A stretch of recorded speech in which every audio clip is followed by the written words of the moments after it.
Mkataba wa makubaliano ya uelewano kati ya Iran na Marekani uliotiwa saini mwezi Juni umefikia mwisho leo Agosti 17, huku mazungumzo yaliyolenga kumalizika kwa vita yakikwama.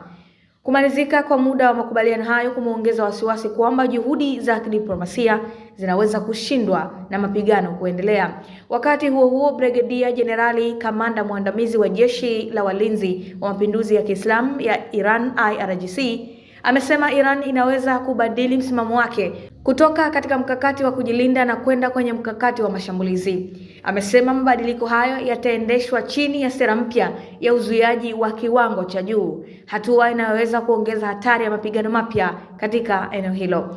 Nchini Marekani, Rais Donald Trump ameagiza Pentagon kupunguza kwa kiasi kikubwa mazoezi ya pamoja ya kijeshi kati ya Marekani na Korea Kusini.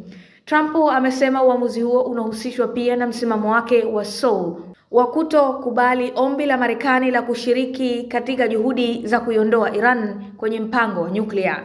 Mazoezi ya kila mwaka ya SHIELD yameanza leo na yalipangwa kuendelea hadi Agosti 27.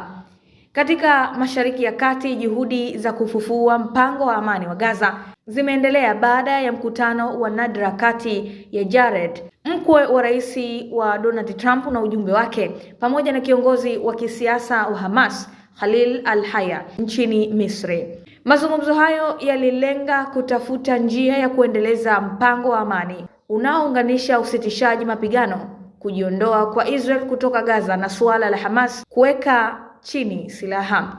Hamasi sasa imekata bodi ya amani inayosimamia mpango huo wa kutumia ushawishi wake kuilazimisha Israel kukubali mpango wa amani wa Gaza. Hamasi imesisitiza kuwa inataka mashambulizi ya Israel yakome na vikosi vya Israel vijiondoe kabla ya utekelezaji kamili wa masharti